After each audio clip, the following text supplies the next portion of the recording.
It was Thursday this week,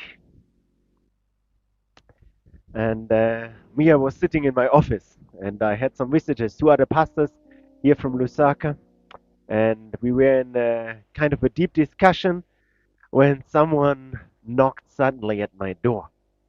And now the one who knocked at my door is even here. But Baron was there, and he said, Pastor Markus, there's a person from council, from Chongwe City Council.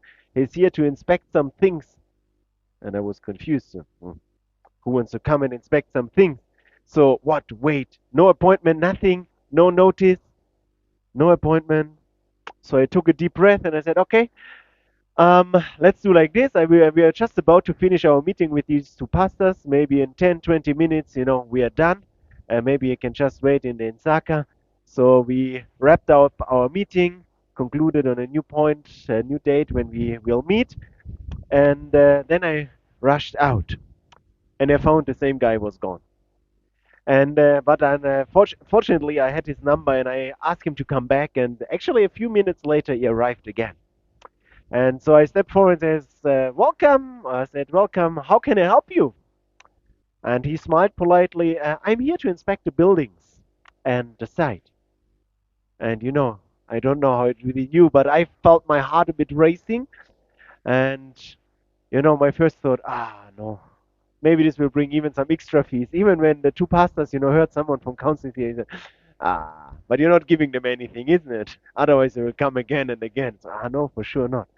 So, but what if they want something extra? How can we avoid this? And then actually my mind flashed back. Like many of us here in Kwamwena, we received these letters from the council last month. Actually, us, we were so blessed, we even received two letters. Unfortunately, they were not responding to each other. They were not, there was just funny figures on them. And there, I guess it came from. Because they asked me, I said, what shall I do with these letters now? They said, no, we want to see all your certificates, whatever you have, whatever, whatever. And they brought even two of these letters, and even they put up the coordinates of the plot, but both of these coordinates were not fitting to our plot. So first I thought, maybe these guys, they're just on a fundraising trip again. Maybe these guys, they just want to annoy anyone. Even, if you're in this Kwamwena group, WhatsApp group, you heard, it went up and down. And I'm sure you know some of these feelings as well. Even to one or two of us, we talked about each other. Maybe you know this feeling as well when someone is knocking at your gate and suddenly someone is there and you see this name badge, and you're wondering if this means something good. But the question is what to do now. I knew ignoring them wouldn't help, at least not for too long. Being dismissive would also not help. I had to act kind of differently. So what I did is I gave him a call and said, we received two of these letters. Now they are not fitting to our plot. What shall we do? He said, no, maybe you can come just with this letter and all the documents. I said, how is it this? Let me send you all the documents on WhatsApp, and then you check if they're the right ones, and then I come with them. Because if I just come and then you realize, one document is missing, I have to come again and go again. Now I transfer to Chongwe. What shall we do? But actually, it was very briefly, it was sorted out. He looked at the documents and, no, okay, that's fine. And just one small thing was missing. And I said, no, for this thing, whenever you're around, whenever you're in Kwamwena, just come through. And that actually was the reason for his coming through on Thursday. And so he had a look at this building site, he had a look at one or two buildings here, and everything was in order. Everything was fine. No extra fees, no hidden demands. We just had a brief chat and, we exchanged one or two information, and he signed and he went. And there was a big relief. It just went like this. What seemed like a stressful, like a possibly costly situation turned out in the end in a smooth and resolved situation. And at first glance, you might say it was just a routine inspection, which is actually true. But the other question is, what did God do in this situation? What did he do here? Because at first it didn't seem like he did anything. He was not even involved. To be very honest, I don't even remember if I prayed for the same thing. Most likely not, because the people were here, I rushed out, whatever, whatever. But looking back now, it is very clear, you know, at least clear for me. I'm not saying, us here, we resolved this situation. I'm very sure God resolved this situation. But how did he do it? You know, God was working through small choices. The small choices and small steps, not to ignore, not to bribe, not to fear, but to act faithfully. And sometimes God works like this in unexpected small situations where we have to stand our ground. He's shaping our character. He's maybe blessing our obedience and showing His hand, even when we don't notice it first. Maybe you know such situations as well. Situations where it first seems like God is not even there. But then on the second look, you see how he is acting. So maybe look at your life here in Kwamwena and Lusaka. Maybe at your gate, someone is knocking. Now you see a council officer, or someone from SESCO, or even Lusaka water workers are showing up like they did the last weeks here, isn't it? Maybe even it happened at your door that Lusaka water was there, or SESCO was around, and even the council was around. What is your first thought when you see these guys? Maybe you look through your window and you see them at the gate, and the first thought is, let me just pretend I would not be at home. Luckily the children are at school, or at least they are silent, so which means I can just ignore them. Just try to ignore them. Or maybe you think, if they annoy me, maybe I just give them a little thing, that they just go and don't come again. But maybe you ask yourself as well, is this the way how it should be?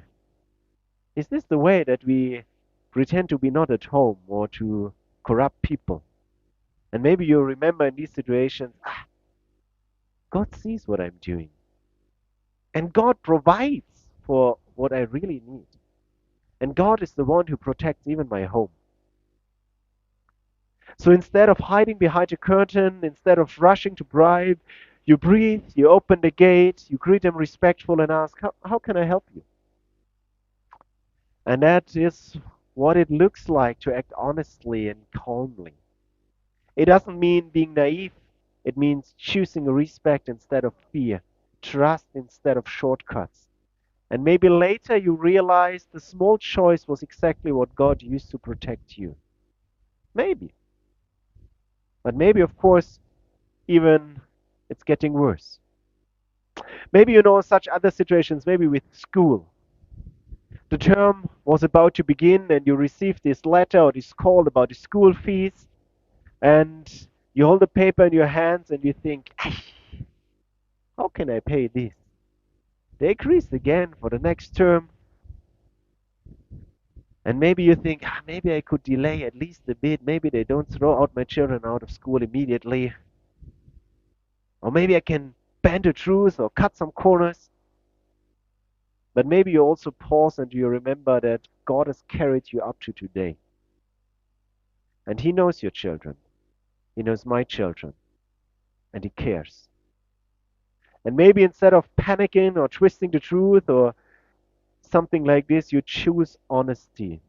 To choose to act honestly and calmly. Maybe you pick up the phone, you call the administrator of the same school and you explain your situation clearly. Or you take what you have and pay faithfully, even when it feels small. And you decide to trust that God will provide. And then, maybe in ways you didn't expect, an extra payment arrives, a friend steps in, some family member steps in, and somehow what you have stretched further, or this one has stretched further than you thought. And maybe then you remember again, God calls us to be integral. God sees the situation, even when it seems impossible. So instead of lashing out, you choose patience. You invite the other party to dialogue. You present the facts calmly and honestly, and kind of it works out. And of course, all of us, we know that it's not always working like this. All of us, we know that it's not always easy. But again and again, at least in my life, and I know in your lives as well, once in a while, you see God acting in your life through these things. You see God at work, where He brought you understanding, where He restored respect, and sometimes even resolved the dispute in ways you could never have forced it. And what you did, you tried to act frankly, honestly, respectful, and this was maybe the small step you were able to do, through which God brought peace that only He could give. And church, this is not, you know, number one, these are not stories from far away, isn't it? These are stories which are happening. And number two, these are not stories where I say, ah, no, look at me. Now you know how to act calmly. And no, not at all. Maybe I have to sit here and you hold this sermon because, it's just the same with me. But many times in these situations, first of all, it looks like God is silent. He's not there. He's not acting. But sometimes when we look back, we realize God was there and God acted. And maybe even God shaped our character in these situations. And God was blessing our small steps of loyalty.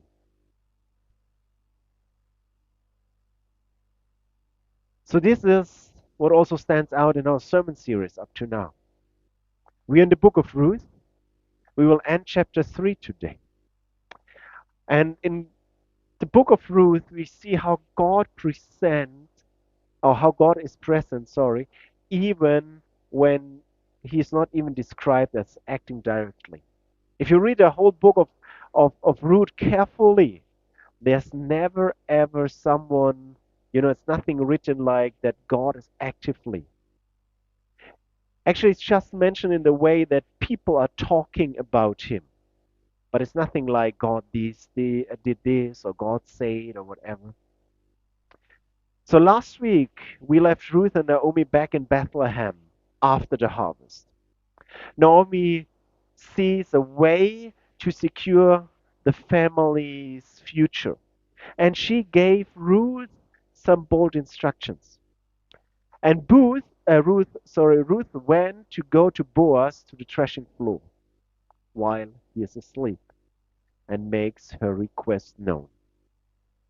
Ruth listened carefully what Boaz said. Oh no, she listened first carefully what Ruth said and went there. So she obeyed. She changed, she changed out of her usual garments. She took up her best, proper, nice dress she had. She was even bathing and approached Boaz quietly and respectfully. She places herself at his feet, humble and generous, ready to follow Naomi's plan. The stage was set for faith, loyalty, and God's providence to meet. And even last week or during this week, when we had our deeper, our way to study the Bible together, we had a proper discussion. Ah, was this what she did? Was it improper? Was there, a certain way of things happening there which are not supposed to happen there? Was there pre-marriage before the marriage? And we concluded, after looking at the text, that it was bold, yes. But what she had done was right and respectful. And even when it would be sounds like what happened there in our culture, and even in yours as well as in mine, when we read properly what was there nothing happened there which was not meant to happen there before marriage. But now we left them in this situation. And where Ruth took a bold step, and now the question is, how will Boaz respond? And will he respond in a way that Ruth hopes like? Hopes it, or where's God in this moment? If you have a Bible, and I hope you do, I invite you to open Ruth chapter 3, the verse 8 to 18. Ruth chapter 3, the verses 8 to 18. And as we read together, notice that God is not mentioned as acting directly. Yes, God is at work, but he is at work through Ruth and Boaz's choices, quietly, quietly unfolding his plan. This is the God we follow. It's faithful even when unseen. So let's start from Ruth 3 8 to 18. At midnight, Boaz suddenly woke up and turned over. He was surprised to find a woman lying at his feet. Who are you? He asked. I'm your servant Ruth, she replied. Spread a corner of your covering over me, for you are my family redeemer. The Lord bless you, my daughter, Boaz exclaimed. You are showing even more family loyalty now than you did before, for you have not gone after a young man, whether rich or poor. Now don't worry about a thing, my daughter. I will do what is necessary, for everyone in town knows you are a virtuous woman. But while it's true that I am one of your family redeemers, there's another man who is more closely related to you than I am. Stay here tonight, and in the morning I will talk to him. If he is willing to redeem you, very well, let him marry you. But if he is not willing, then as surely as the Lord lives, I will redeem you myself. Now lie down here until morning. So Ruth lay at Boaz's feet until the morning. But she got up before it was light enough for people to recognize each other. For Boaz had said, no one must know that a woman was here at the threshing floor. Then Boaz said to her, bring your cloak and spread it out. He measured 6 scoops of barley into the cloak and placed it on her back.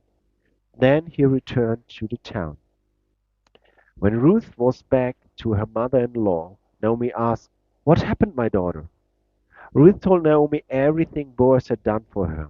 And she added, he gave me these 6 scoops of barley and said, don't go back to your mother-in-law empty-handed. Then Naomi said to her, just be patient, my daughter, until we hear what happens. The man won't rest until he has settled these things today. That's it. That's chapter 3. So, where was God? What did God do? He was not in the shadows there. He was not acting overtly. He was at work, but through Ruth's loyalty and through Boaz's integrity and through Naomi's guidance. There were small acts and faithful steps and a providential timing. And this is good to know. It's actually very good to know that God works like this. But here's the question. Is God always acting like this? Or how can we recognize God's work in our life? What can we do to see God moving in our lives, even when He seems quiet? What I want to do today with you, since we discussed a lot about these things, what they planned and how it worked out and whatever, we discussed some of these things already last Sunday, and we discussed some of these things in deeper. So today I want to focus on, how God was acting in this chapter, or actually in these 2 chapters. Today we want to look at Ruth chapters 2 and 3, not to retell the whole story which we looked at the last 3-4 weeks, but to observe a pattern of planning, of acting, of following by a time of review and celebration. When we notice this pattern, maybe we can also start to understand how God is working in our lives today. So, actually, the first step we can see in these scriptures, actually in chapter 2 and chapter 3, is that there was a time of planning. There was a time of planning. Let's have a look in chapter 2 in the beginning. Naomi and Ruth, they sat down without food. And they sat there, and the question was, how can we get now something to eat? And they made a plan together. Ruth will go to the fields and work there. And yeah, yes, she is allowed to do this, but even while she is allowed to do this, it takes boldness.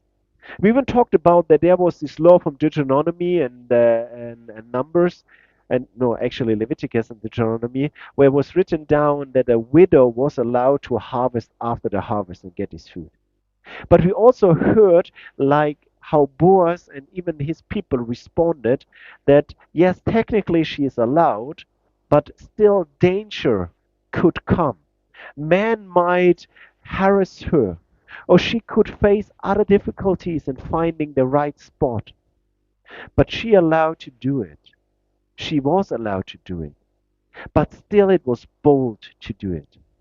And yes, the two women they planned again, and Ruth would act. That was the plan. So they came up with a proper plan, and even we see the same thing not just in chapter 2, but even in chapter 3. When you look there in the beginning again, we find again Naomi and Ruth sitting down. And again, we find them as a moment or at a moment where they most likely they didn't have any food again because harvest time was over. Or maybe they had some, but they knew it will not last up to the next harvest. So they find themselves in a more or less same problem again. Again, they came up with a plan how they can get a provider. And Ruth will go to Boaz, they planned, and ask him to marry her. And again, this needs a lot of boldness. Sure, technically, she was allowed to go there. Technically, nothing should happen, even to women there on a threshing floor at night. Technically, everyone should behave well. Technically, even the Redeemer should come up even before already. Even everything of this was for sure and would be right. We know from other stories in Hosea that there at the threshing field, at the threshing floor, prostitutes were found. Which means it was very easy that someone thought, this is her new business now. Or even, of course, we knew how Boaz acted up to then, but you never knew. Maybe he would even took up, this situation in a different way. Even Boaz could send her away and said, how can you come to me and ask me for such a thing? Bad things could have happened. But she was allowed to do it, even though it was bold. And so the two widows planned again that Ruth shall go and act.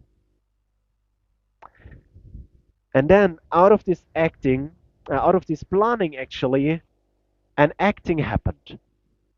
They also put it into practice. They put it into practice. Yes, they planned actions. But from just planning the actions, nothing happened. But from there, in both chapters, in chapter 2 and chapter 3, Ruth stood up and put the plan into action. It's not just about planning, it's also about putting the plan into action. Sometimes we are good in planning.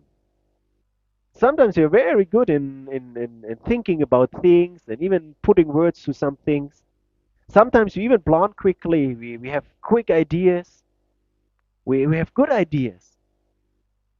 But sometimes putting these plans into action, it's something else. But we learn from these two widows that acting requires boldness, not just planning. Both times, Ruth stood up and she went on and did what they planned. Even though it cost her something, even when it was bold, even when it could end in dangerous situations, she stood up and put into practice what they had planned. And because of this, because the two widows, they planned their steps, And second, they did it because of this, because they did it with wisdom, with boldness, and they acted wise. Even God was at work. In chapter 2, we see how Ruth came to Boaz's field. And Boaz was already prepared because he heard something about her. We talked about this last week and the other week. And he blessed her in many ways. He even took care of her and even of Naomi. Yes, Boaz blessed Ruth. It was him. But was it sure that it was just Boaz, or was it even God through Boaz?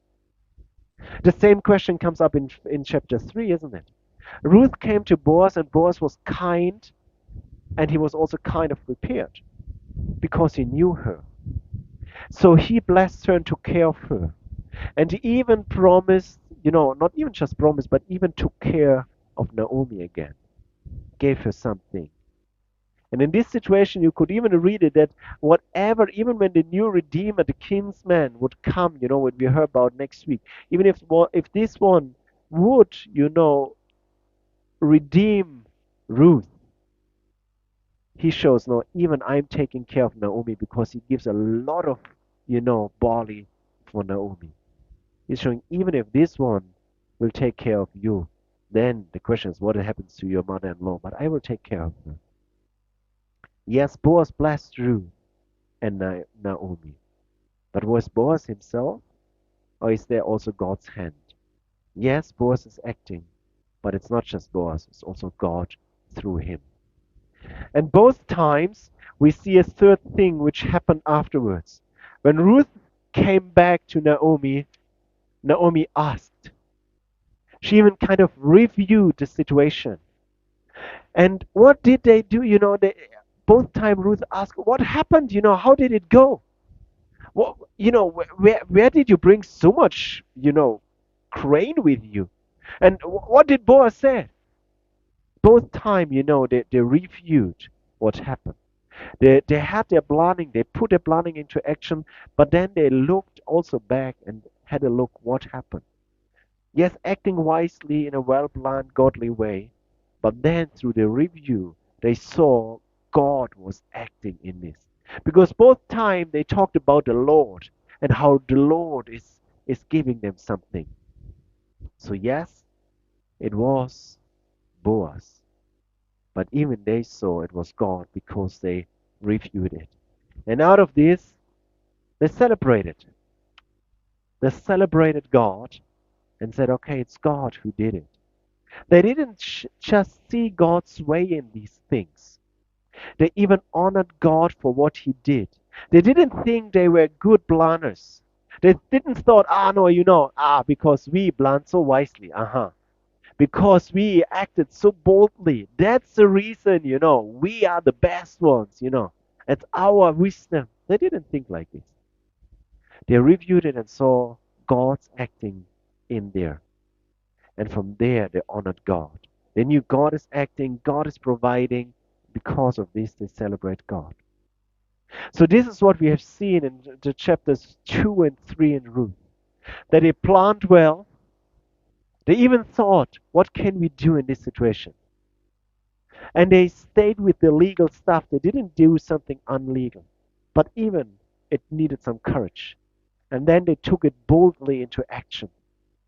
And when they did it and they saw, okay, it was working out, and even things they didn't work out, they reviewed. And from there they saw, okay, God is acting here. But now the question is again, the question I asked in the beginning of this chapter is, how is God acting today? Is it the same? How does God, speak into your lives? At home, at school, at work, even at the gate when Sesko is knocking or the council is coming? The truth is, this pattern hasn't changed. Sometimes may it be that we are, we are looking where God is, where God's hand is in our lives, and maybe we don't see it because we forget to plan how to live as Christians. If we come in these situations, When I asked before, are these situations special, or do we know such situations in our life? Some of you nodded because you say, these are, these are situations we are facing. But maybe what we forget is that we think about how do we want to resolve in these situations. Not to say that then all the time you manage it, but to think about how do we want to respond as Christians in tough situations, and to make a decision and to plan, okay, I want to follow God's rules, even when it's hard, even when I don't know how it will come out. But that we maybe make this plan and say, okay, I'm a follower of God, and because I'm a follower of God, I want to follow His rules.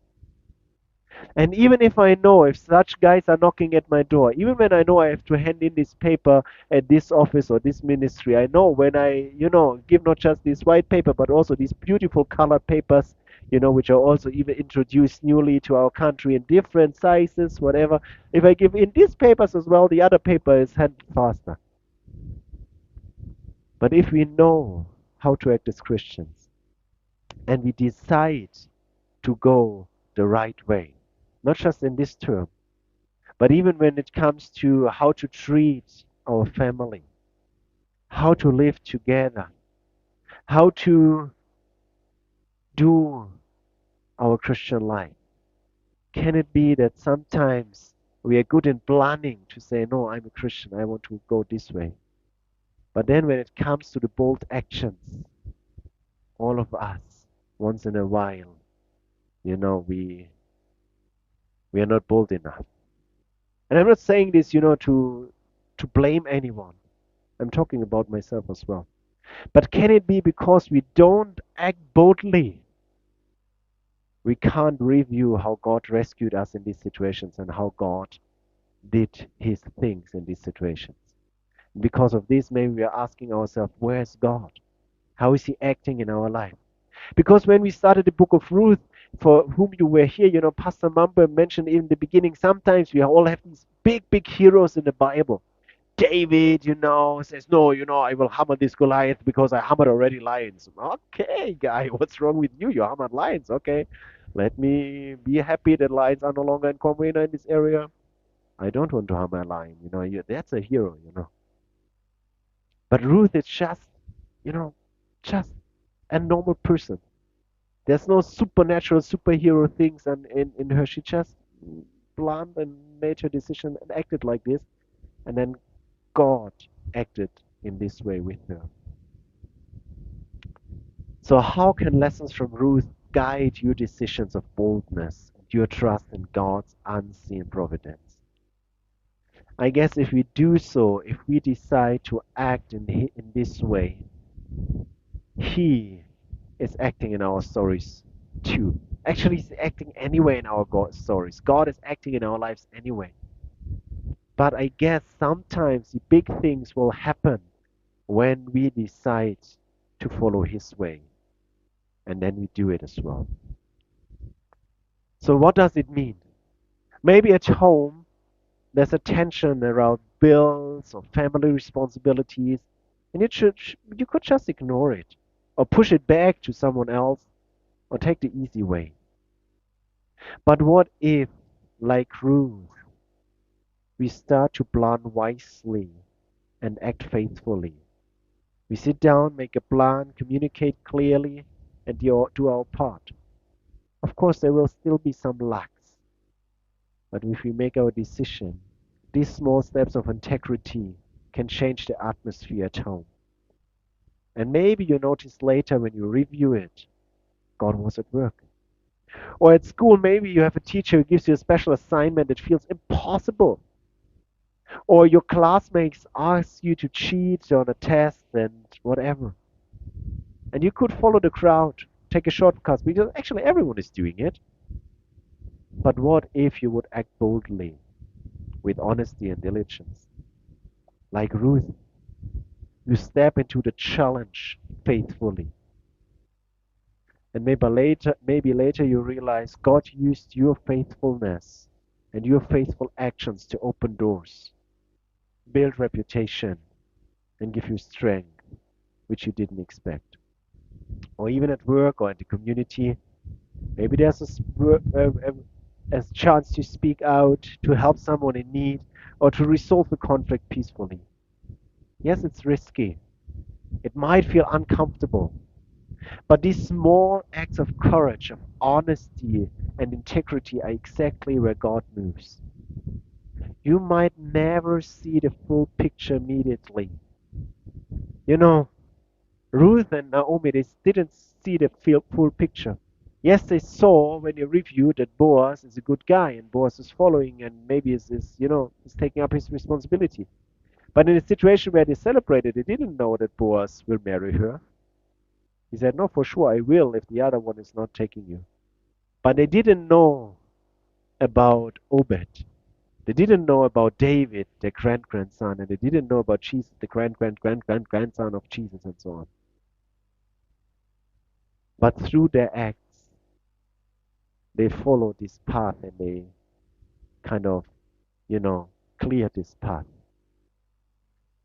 And I'm saying, and I'm very sure it's like this, our everyday life is full of moments to plan well, to act faithfully, and to trust God to work through our bold steps. And Ruth and Naomi, they remind us God is present, even when unseen, but also that our choices, they matter. If Ruth and Boaz would have acted very differently, the result would have been different. If they would have acted differently, most likely they wouldn't have seen God moving in their lives.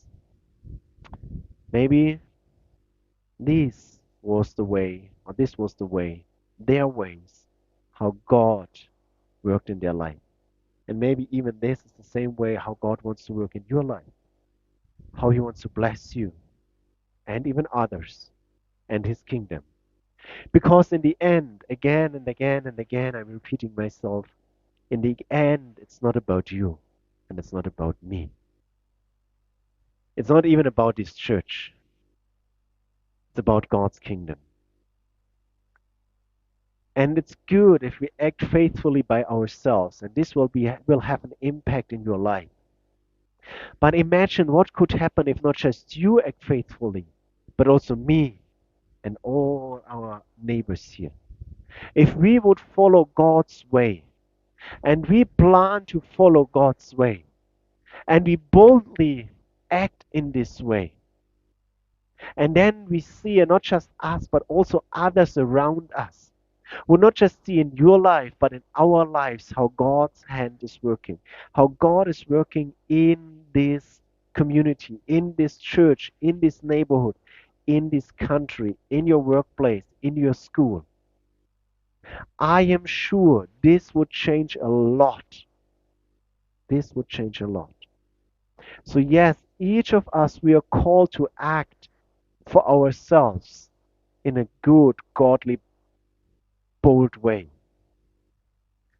But the result is not about you. It's not about me. It's not about this church. It's not about Kwamwena. It's not about Lusaka. It's not about Zambia. It's about God's kingdom. And these small steps of loyalty, of courage and faithfulness, taken by you, taken by me, taken by us together, allow God to move visibly, to bring blessing and to build trust and peace around us. Just like Ruth and Naomi, or even like Boaz, our faithful actions, guided by God, ripple beyond ourselves. And together, then we can review together how God is acting. And then we can celebrate together what God is doing in our lives. And I'm very sure through this celebration, what God is doing in your life, in my life, in our lives, others will come and think, what's happening there? Oh, God is at work. And for sure, they will get excited and will start asking themselves about this God as well. And remember, in your story as well, in Ruth's story and in my story, it's never just about you or me. It's about God's calling. God wants to use us to act, respond, to act in a good way that He is the one who leads us, and that through this, He can act in our lives, in our neighbor's life. Through good planning, to say, okay, I plan, I will choose to act in God's way, and then boldly do it, even when you don't know how the result will come out. Yes, all the examples we heard today in Ruth, or even the ones I brought, it worked out. But for sure, we also know there are situations when you act in a bold and a Christian way that you will not get the advantage but a disadvantage. We even pray today for a missionary in Bangladesh. That's a very different situation. There's a reason why they meet in house churches. What is a house church? They're just meeting at home. And they're not meeting at home because there's no school nearby or church building where they can rent a room, just because they are not allowed to do it. So there we see it's very straightforward that following God can have bad impact into your life. But even with you and me, it's just the same. In our lives, we also know situations where it's to act boldly in God's way, it can have an impact in your life, which is not the best for the short term. But I'm very sure that it's very true that when still we make our decision and we act in this way, later we'll see how God was providing.